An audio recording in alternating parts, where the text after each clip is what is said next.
اعوذ باللہ من الشیطان الرجیم بسم اللہ الرحمن الرحیم وذکر فإن الذکرى تنفع المؤمنین صدق اللہ مولانا العظیم۔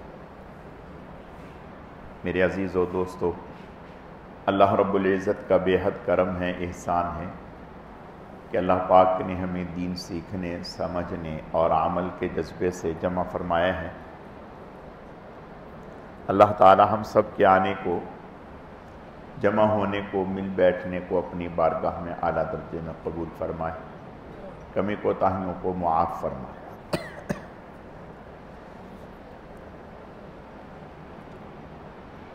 آپ صلی اللہ علیہ وسلم نے ایک مرتبہ حضرت ابو ذر غفاری رضی اللہ تعالیٰ، یہ بڑے جلیل القدر صحابی ہیں، انہیں فرمایا کہ ابو ذر، میں آپ کو کچھ باتیں کہوں گا، ان پر آپ نے غور بھی کرنا ہے، سوچنا ہے، عمل کرنا ہے۔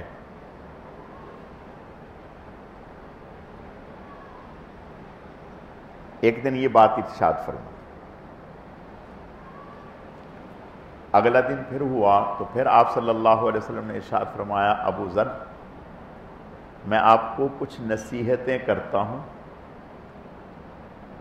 آپ ان کو یاد رکھنا، ان پر غور کرنا، ان پر عمل کرنے کی کوشش کرنا، عمل کرنا۔ اب حضرت ابو ذر غفاری رضی اللہ تعالیٰ عنہ انتظار میں ہیں، آپ صلی اللہ علیہ وسلم نے پھر کچھ نہیں بتایا، تیسرے دن پہ لے گئے۔ تیسرے دن پھر آپ نے فرمایا کہ ابو ذر، جی یا رسول اللہ، فرمایا میں تمہیں کچھ نصیحتیں کرنا چاہتا ہوں، ان کو یاد رکھنا، ان پر غور کرنا، ان پر عمل کرنا، اور پھر چھوڑ دیا۔ پانچویں دن پھر فرمایا، پھر چھوڑ دیا۔ چھٹے دن پھر فرمایا، تو چھٹے دن جا کر کے آپ صلی اللہ علیہ وسلم نے یہ باتیں ان سے فرمائی۔ اب پہلی بات تو یہ ہے کہ آپ صلی اللہ علیہ وسلم نے اتنا انتظار کیوں کروایا؟ بھئی اگر کوئی نفع کی بات ہے، خیر کی بات ہے، فائدے کی بات ہے، اس کو تو جلدی بتانا چاہیے تاکہ آدمی اس پر جلدی عمل کرے، نہ یہ کہ اس کے بتانے میں تاخیر کی جائے۔ تو آپ صلی اللہ علیہ وسلم نے 6 دن تک انتظار فرمایا، چھٹے دن جا کر کے بتایا۔ آپ صلی اللہ علیہ وسلم حکیم تھے، آپ صلی اللہ علیہ وسلم یہ ذہن بنا رہے تھے کہ جو باتیں دی جا رہی ہیں، آپ کو سمجھانا چاہتے ہیں، ان کو ہلکی نہ سمجھ لینا، اور ہلکی سمجھ کر ایک کان سے سن کر دوسرے کان سے نکال نہ دینا۔ اب یہ باتیں کہیں کن سے جا رہی ہیں؟ جو صحابی رسول ہے، ہر وقت کا آپ کا ساتھی ہے، آپ کے صحابی، آپ کے ساتھی تو آپ کی ایک ایک ادا پر جان قربان کرتے تھے، ایک ایک چیز کو متاع جان سمجھ کر حاصل کرتے تھے، پلے سے باندھتے تھے، اس پر عمل کرتے تھے۔ لیکن اس کے باوجود آپ صلی اللہ علیہ وسلم نے 6 دن تک انتظار کروایا۔ تو اس سے ایک بات یہ پتہ چلی کہ کوئی چیز جلدی سے کسی کو بتانی نہیں چاہیے جب تک کہ اس کے اندر طلب اور تڑپ نہ ہو۔ جب طلب ہوگی، تڑپ ہوگی اور تڑپ سے کوئی بات لے گا تو پھر اس پر عمل کی بھی توفیق ہوگی. دوسری بات، یہ تو میں ابھی وہ باتیں میں نے شروع نہیں کی، یہ تو ابھی ویسے ہی میں آپ کو بتا رہا ہوں. دوسری بات، صحابی ہے، اور صحابی کسے کہتے ہیں؟ جس کے بارے میں اللہ نے قرآن میں کہا وَأَلْزَمَهُمْ كَلِمَةَ التَّقْوَى، کہ تقوی ان کے ساتھ ایسے لازم کر دیا جیسے سورج کے ساتھ روشنی، پھول کے ساتھ خوشبو. جیسے پھول سے خوشبو کو دور نہیں کیا جا سکتا، سورج سے روشنی کو دور نہیں کیا جا سکتا، اسی طرح صحابی سے تقوی کو دور نہیں کیا جا سکتا.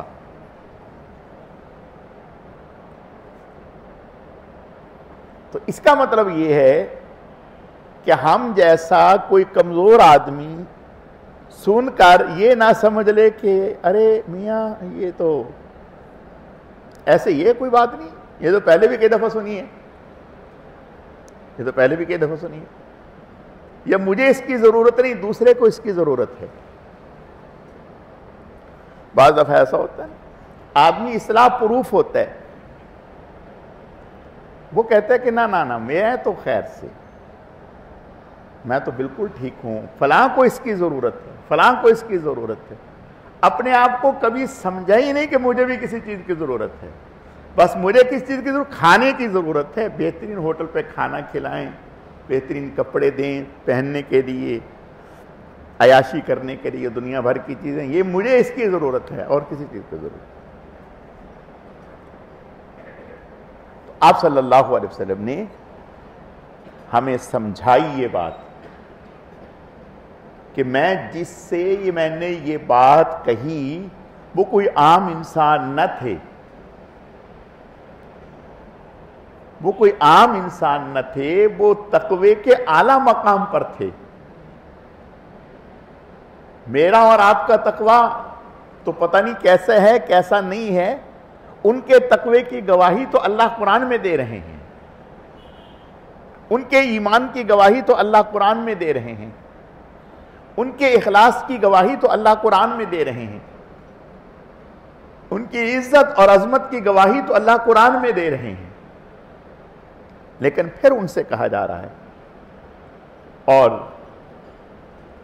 ان میں پیاس پیدا کی، پہلے پیاس پیدا کی، طلب پیدا کی، تڑپ پیدا کی. اور یہ کون ہے؟ جناب رسول اللہ صلی اللہ علیہ وسلم. آپ صلی اللہ علیہ وسلم کی بات کو تو صحابہ کرام پہلی دفعہ میں ہی اتنا لیتے تھے کہ جس کی کوئی امتحانی 6 دن تک انتظار کروایا. اب سوچیں کہ ایک دن نہیں بتایا کتنا انتظار ہوا ہوگا، دوسرے دن نہیں بتایا کتنا انتظار ہوا ہوگا، تیسرے دن نہیں بتایا کتنی چاہت ہوئی ہوگی کہ پتہ نہیں کون سی بات کہنے لگے.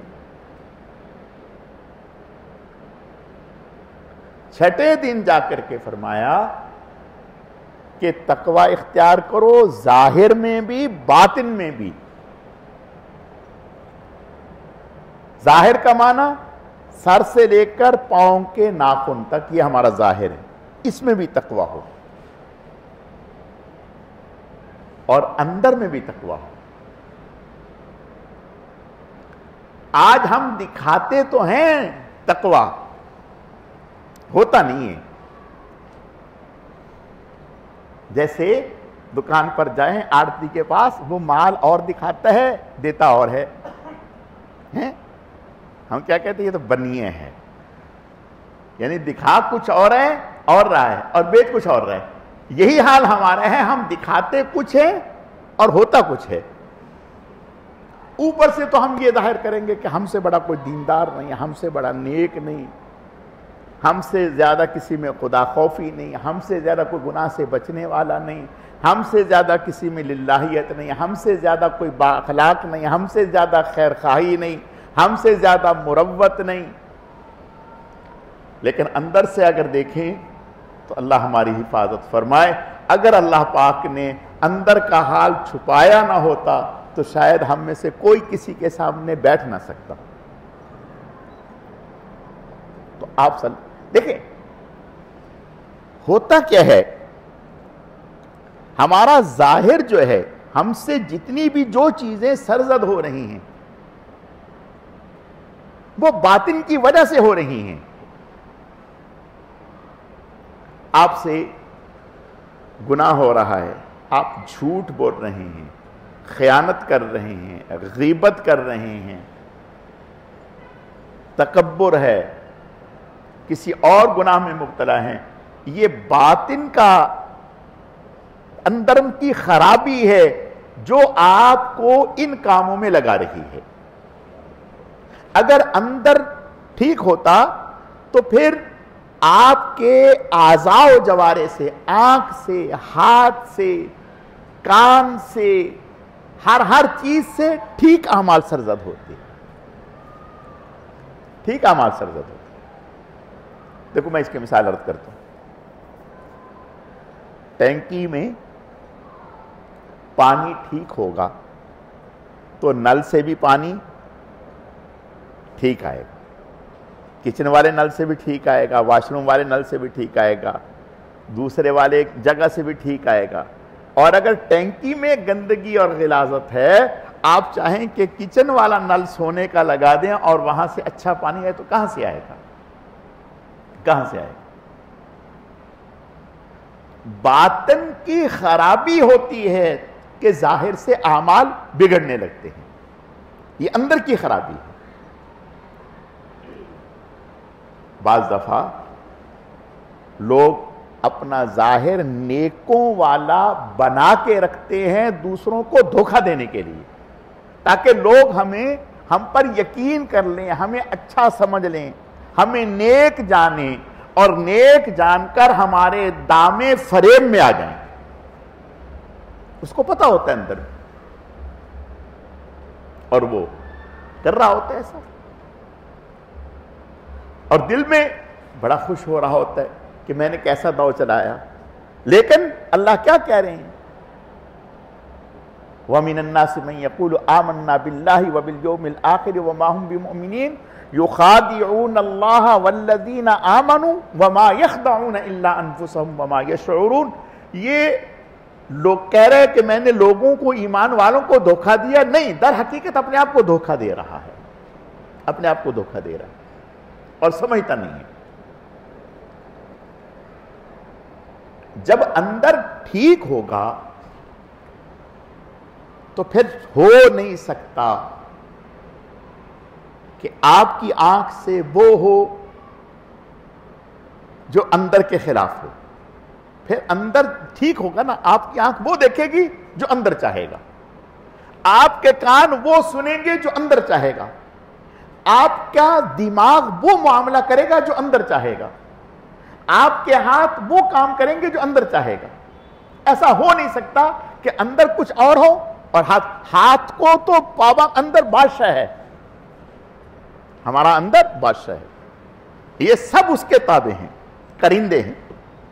آنکھ کرندی ہے، زبان کارندہ ہے، کان کارندہ ہے.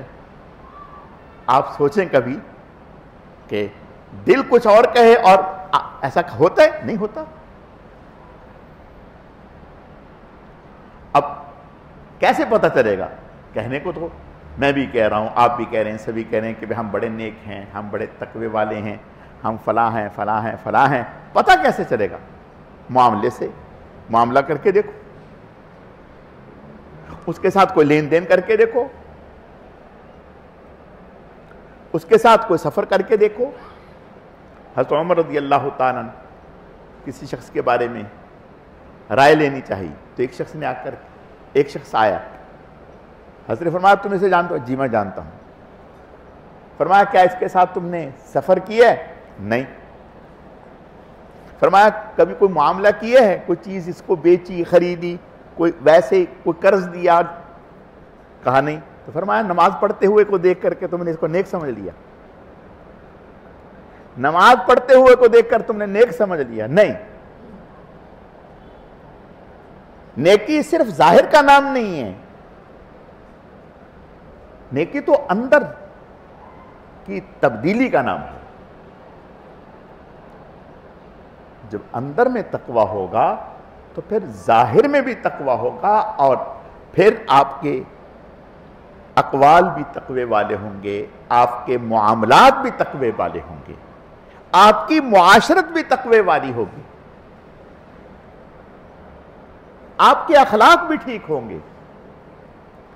اخلاق میں بگاڑ باطن کے بگڑنے سے آتا ہے، معاشرت میں بگاڑ باطن کے بگڑنے سے آتا ہے، معاملات میں بگاڑ باطن کے بگڑنے سے آتا ہے۔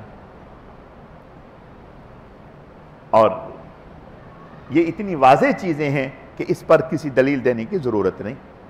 حضرت عمر رضی اللہ تعالیٰ سفر سے آ رہے تھے تو ساتھ ایک صحابی تھے، تو ایک ایسے ہی بکریاں چرا رہا تھا ایک شخص غلام،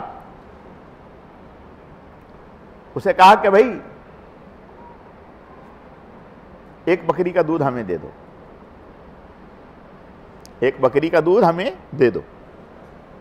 اس نے کہا کہ میں تو اس کا مالک نہیں، یہ میری نہیں، میں کیسے دے دوں؟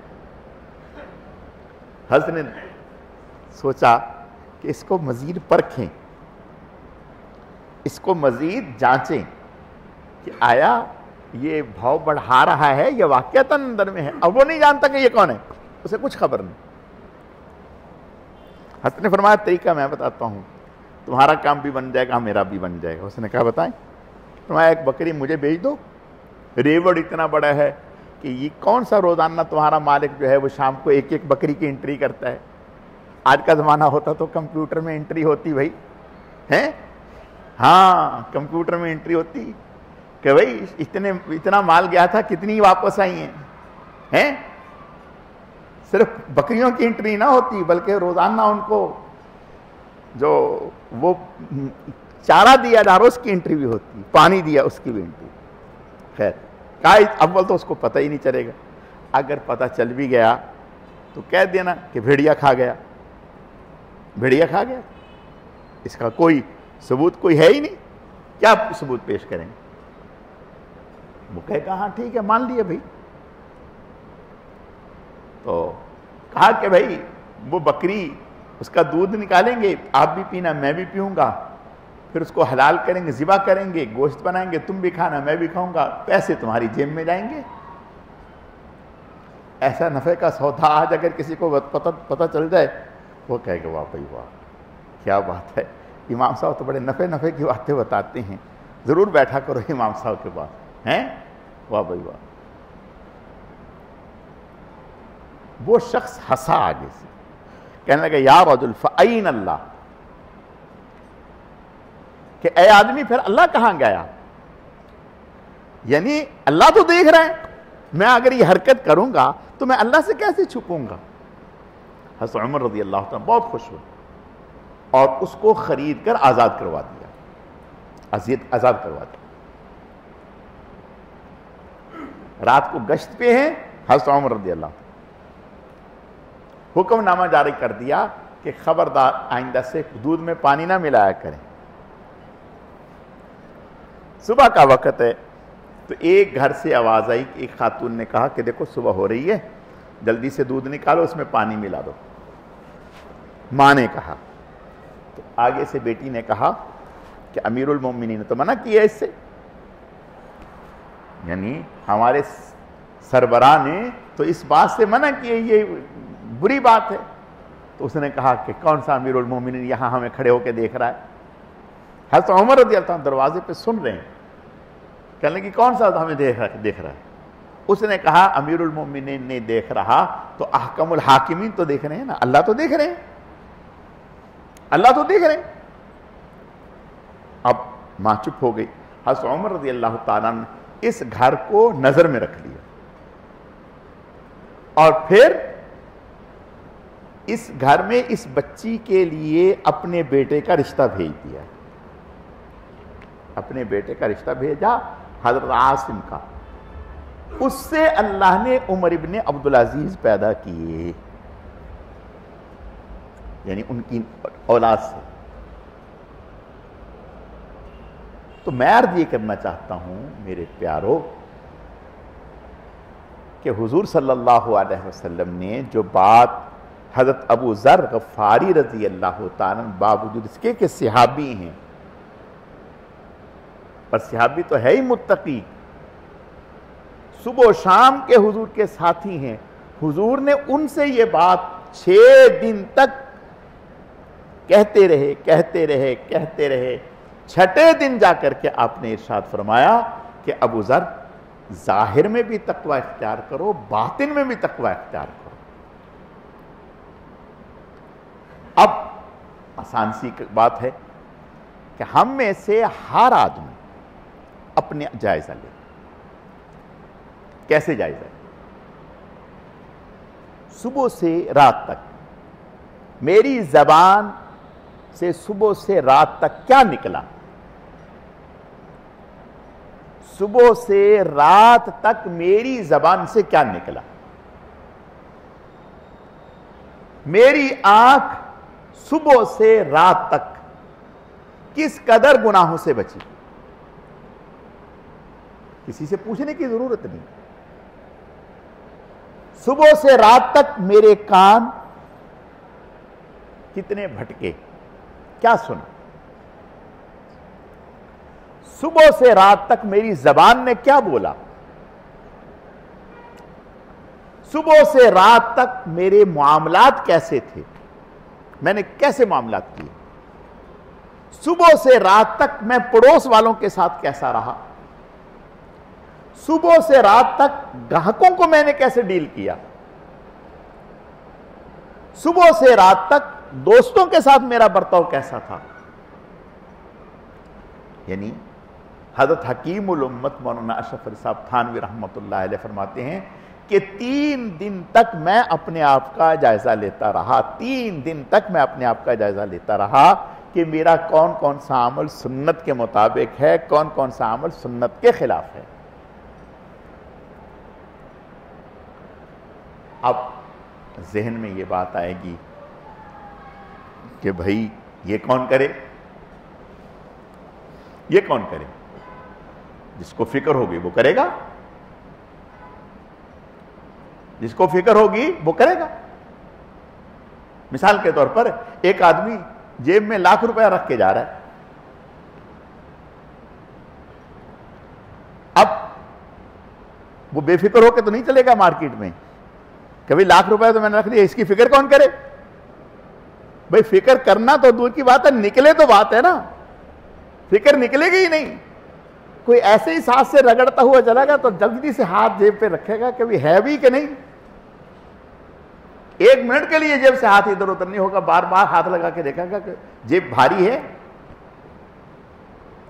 تو آپ نے 5 لاکھ 10 لاکھ جیب میں ڈالے ہوئے ہیں، پوری مارکیٹ گھوم لی، ایک لمحے کے لیے بھی آپ کے ذہن سے ان پیسوں کا خیال نہیں نکلا۔ اب کیوں نہیں نکلا؟ آپ کو پتہ ہے کہ بھئی اگر یہ پیسے ادھر ادھر ہو گئے تو کتنا بڑا نقصان ہے، ایک فکر ہے۔ اس فکر نے پوری مارکیٹ میں آپ کو ان پیسوں کی حفاظت کا پابند کر دیا۔ آپ نے ان کی حفاظت کی آپ نے، کسی نے نہیں آپ کو کہا کہ یار آپ اپنے پیسوں کی فکر کریں، کسی نے متوجہ بھی نہیں کیا، آپ نے کسی نے نصیحت بھی نہیں کی، لیکن آپ چونکہ آپ سمجھ رہے ہیں کہ یہ ایک دولت ہے، یہ ایک دولت ہے، یہ ایک سرمایہ ہے، اگر اس کا نقصان ہوگا تو کتنا بڑا نقصان ہوگا، تو اس نقصان کو نقصان سمجھتے ہوئے گھر سے لے کر پوری مارکیٹ جب تک آپ سامان خریدتے رہے، ذہن آپ کا جیب پہ رہا کہ میری جیب ٹھیک ہے۔ موبائل کی کیسے حفاظت کرتے ہیں، اور اگر تگڑا والا موبائل ہو 4 لاکھ 5 لاکھ والا، اوہو، اس کی تو بہت زیادہ حفاظت کرتے ہیں۔ تو بھائی کیا بات، جس چیز کو ہم نے دولت سمجھا، جس نقصان کو ہم نے نقصان سمجھا، اس کے لیے ہمیں کسی نے کہا نہیں، آج خود ہم اس کی فکر کر رہے ہیں۔ اگر ہم نے باطن کے تقوی کو ایک دولت سمجھا ہوتا، ایک بہت بڑا سرمایہ سمجھا ہوتا، تو پھر اتنی مغز ماری کی ضرورت نہ تھی۔ اتنا کہنے کی ضرورت نہ تھی، اتنی مرتبہ بیان کرنے کی ضرورت نہ تھی۔ ابھی تو باطن کا تقوی، اس کا نعمت ہونا، اس کا دولت ہونا، آخرت کے اعتبار سے اس کا سرمایہ ہونا، یہ ہمارے اندر میں آیا ہی نہیں۔ جب آئے گا تو فکر ہوگی نا، آیا ہی نہیں۔ ہم کہتے ہیں کہ بھئی ظاہر میں ٹھیک ہے، ظاہر میں ٹھیک ہے، باطن کو کس نے دیکھا؟ نہیں میرے پیارو، نہیں، یہ ہماری بھول ہے۔ ان اللہ لا ينظر الى صورکم واموالکم ولکن ينظر الى قلوبکم واعمالکم۔ اللہ کی نگاہ ہماری شکل و صورت پر نہیں، ہماری گاڑی پر نہیں، ہمارے لباس پر نہیں، ہمارے بینک بیلنس پر نہیں، ہمارے مکان پر نہیں، اللہ کی نگاہ ہمارے دلوں پر ہے، ہمارے دلوں پر ہے۔ ہمارے قلوب کیا ہیں؟ آپ کے قلوب چمک گئے تو آپ کی پوری زندگی چمک جائے گی۔ آپ کی کیا چمکے گی؟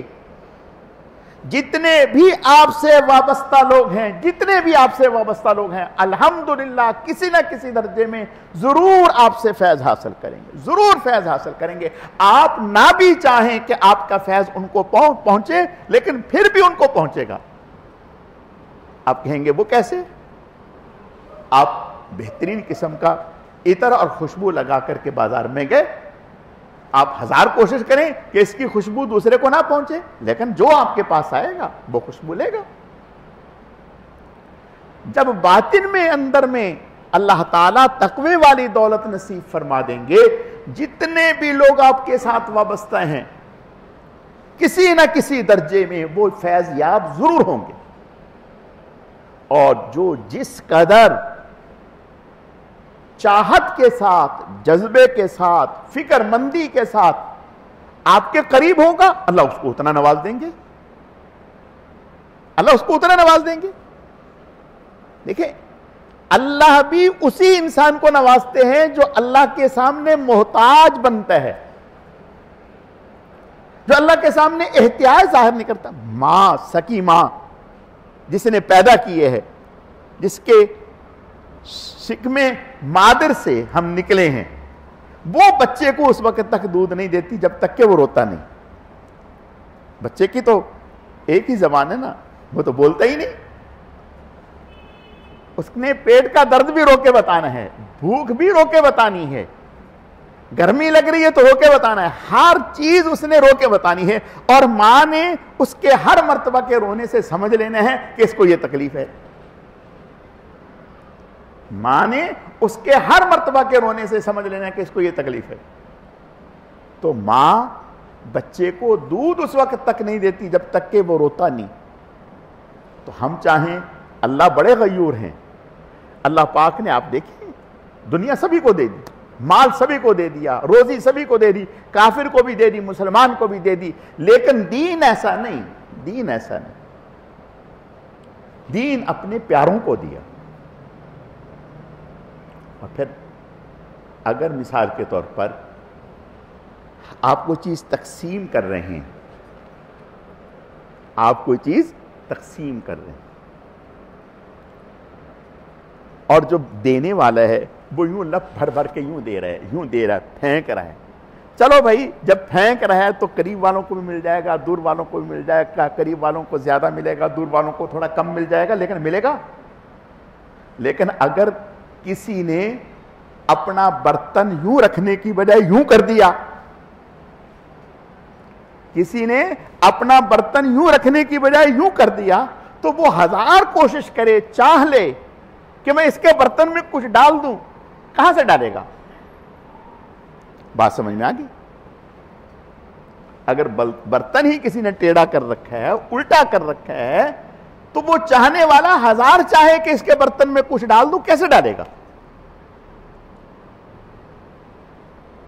اس سے اس بات کی طرف اشارہ ہے کہ جب کوئی آدمی احتیاج بن کے، حاجت مند بن کر، ضرورت مند بن کر اپنا برتن سامنے کرے گا کہ اللہ کے لیے اس میں کچھ ڈال دو تو آدمی اس میں کچھ نہ کچھ تو ڈل ہی جائے گا. اور اگر سامنے کرنا تو دور کی بات ہے, وہ کہتے یوں مجھے ضرورت ہی نہیں. تو آپ بتاؤ اگر ڈالنا بھی چاہے گا تو کیسے ڈلے گا, کیسے ڈلے گا؟ تو بھائی طلب پیدا کرنا اندر میں, احتیاج ظاہر کرنا, اپنے آپ کو محتاج سمجھنا کہ میں اس چیز کا محتاج ہوں. دیکھو ہم, اللہ ہماری حفاظت فرمائے.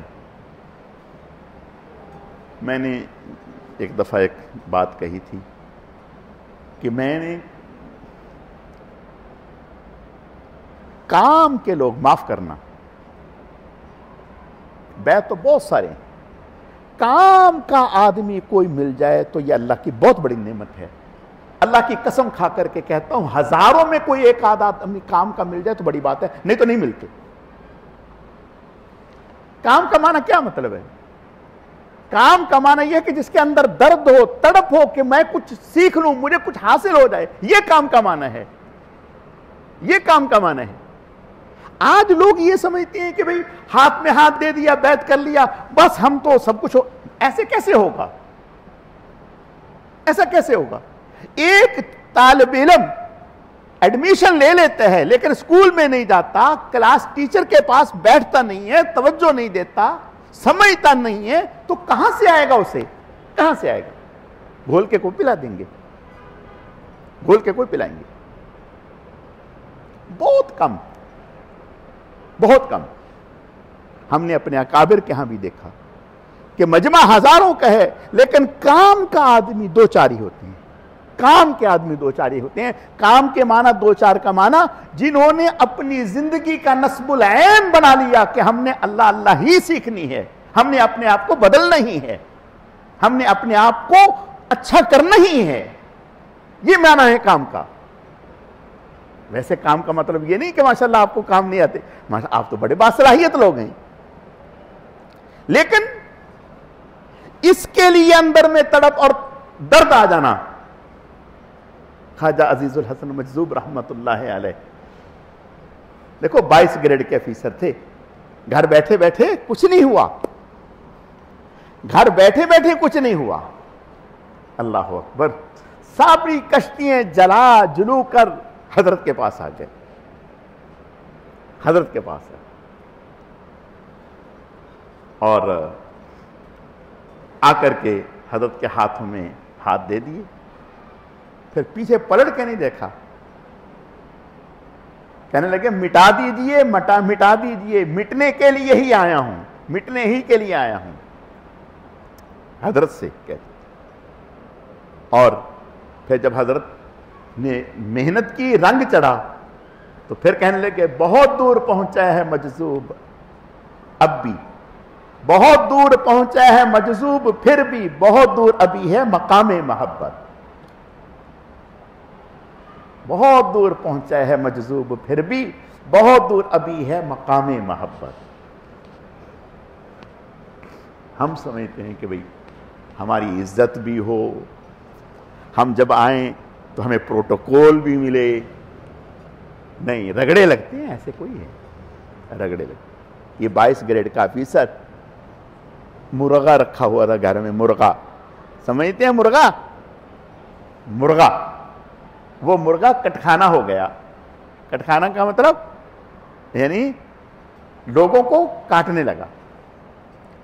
حضرت خواجہ صاحب نے نوکر کو دیا کہ جاؤ اس کو بیچ کے آ جاؤ, اور فرمایا کہ جب بیچنے جاؤ تو لوگوں کو اس کا عیب بتانا کہ بھئی اس میں یہ نقص ہے, اس وجہ سے ہم اس کو بیچ رہے ہیں, قیمت تو اس کی اتنی ہے لیکن ہم اتنا کہ اس وجہ سے بیچ رہے ہیں. جب وہ جانے لگا تو کہا رکو رکو, مجھے دو, تم نہیں بتاؤ گے. گئے مارکیٹ میں, بازار میں گئے, کپڑا بچھایا, وہاں بیٹھ گئے. کہا بھئی یہ کٹخانہ دیکھو 22 گریڈ کا افیسر ہے, بازار میں کپڑا بچھا کر کے مرغا لے کر کے بیٹھے ہیں, اور کیا کہہ رہے ہیں کہ یہ کٹخانہ ہو گئے, اس وجہ سے میں اس کو بیچ رہا ہوں, یہ اتنے کے ہیں, قیمت اس اصلاً قیمت اس کی اس نقص کی وجہ سے میں اس کو اتنے کا بیچ رہا ہوں. کہاں گئی عزت؟ کون سی عزت؟ کیا عزت؟ ہم نے عزت کا مفہوم ہی نہیں سمجھا۔ اچھے کپڑے پہننے کا نام عزت کوئی ہے؟ کسی اچھی گاڑی میں بیٹھ جانے کا نام عزت کوئی ہے؟ کسی اچھے مکان میں بیٹھ جانے کا نام عزت کوئی ہے؟ یہ عزتیں تو خاک عزتیں ہیں، یہ عزت کسی کام کی عزت نہیں ہے۔ عزت کا معیار تو اللہ کے ہاں ہے، پتہ چلے گا کہ عزت کسے کہتے ہیں۔ عزت کا معیار تو وہاں ہے۔ یہ کیا عزت ہے؟ اگر مثال کے طور پر کسی آدمی نے اچھے کپڑے پہنے ہوئے، اچھے کپڑوں کی وجہ سے عزت ہے، اس نے کپڑے اتار کے رکھ دیے، اب بے عزت ہو گیا بھائی، بے عزت ہو گیا۔ ظاہر ہے کپڑوں کی وجہ سے عزت تھی، کپڑے اتر گئے، عزت ختم۔ اچھی گاڑی میں بیٹھا تھا، گاڑی سے نہیں اترا، بے عزت ہو گیا۔ اچھے بنگلے میں تھا، بنگلے سے نکلا، بے عزت ہو گیا۔ وزارت عظمیٰ پہ ہے، وزیر اعظم کی کرسی پہ ہے، اترا، بے عزت ہو گیا۔ ہماری عزت کا معیار تو یہ ہے۔ یہ عزت کا معیار کوئی ہے؟ نہ، یہ عزت کا معیار نہیں ہے۔ عزت کا معیار تو یہ ہے کہ زمین پہ چل رہا ہے، مکے کی گلیوں میں چل رہا ہے، قدموں کی آہٹ عرش پہ سنائی دے رہی ہے۔ عزت کا معیار تو یہ ہے۔ عمر بن خطاب رضی اللہ تعالیٰ عنہ کہتے تھے واہ سیدنا، یہ ہمارے سردار آ گئے۔ حضرت بلال سے کہتے تھے یہ ہمارے سردار آ گئے، یہ ہمارے سردار آ گئے۔ کیوں ہمارے سردار ہیں؟ اس لیے کہ جو حضور سے قرب ان کو ہے وہ کسی اور کو نہیں۔ تو میرے پیارو، وہ خواجہ صاحبی کا ایک شعر ہے، وہ یہ دنیا عیش و عشرت کی، اس میں ہے یہ دنیا عیش و عشرت کی، یہ عالم کیف و مستی کا۔ یہ دنیا عیش و عشرت کی، یہ عالم کیف و مستی کا۔ یہ دنیا عیش و عشرت کی، یہ عالم کیف و مستی کا۔ بلند اپنا تخیل کر، یہ سب باتیں ہیں پستی کی۔ بلند اپنا تخیل کر، یہ سب باتیں ہیں پستی کی۔ کوئی آدمی یہی سمجھتا ہے نا کہ فلاں منصب پہ پہنچ جاؤں گا تو بڑی عزت ہو جائے گی، فلاں، تو فرمایا کہ اپنا تخیل بند کر، یہ تو پستی کی باتیں ہیں، عزت کی باتیں کوئی ہیں۔ عزت والی چیز جو ہے وہ تو ایمان ہے، عزت والی چیز تو تعلق مع اللہ ہے، عزت والی چیز تو اپنا اخلاق اچھا کرنا ہے، عزت والی چیز تو انسان بننا ہے۔ آج انسان بننے کے لیے کوئی تیار نہیں۔ عزت والی چیز تو یہ ہے۔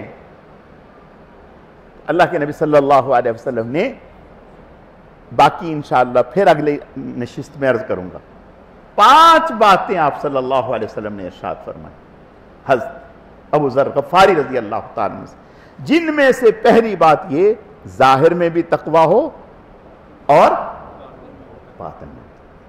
تو بھئی نیت کر لیں جتنے یہاں بیٹھے ہیں، کیا بھئی کریں گے نیت ہیں کیا کہ ظاہر میں بھی تقویٰ پیدا کریں گے اور باطن میں بھی تقویٰ پیدا کریں گے۔ صبح سے شام تک اپنے اعمال کی نگرانی کریں، اپنے اعمال کی نگرانی کریں، ٹھیک ہے؟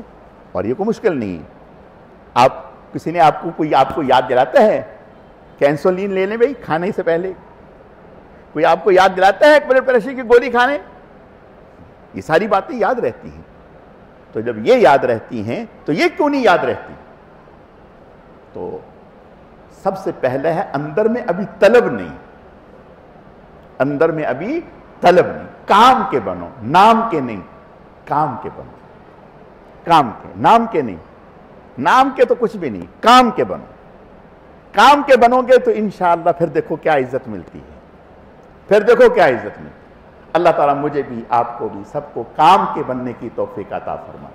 الحمدللہ رب العالمین والعاقبۃ للمتقین والصلاة والسلام علی سید المرسلین اللہم صلی علی محمد النبی الأمی وعلی آلہ واصحابہ وبارک وسلم وصلی علیہ اللہم لک الحمد کما انت اہل فصلی علی محمد کما انت اہل وفعل بنا ما انت اہل فإنک اہل التقوی واہل المغفرہ اللہم لک الحمد ولک الشکر اللہم اعنا علی ذکرک وشکرک وحسن عبادتک۔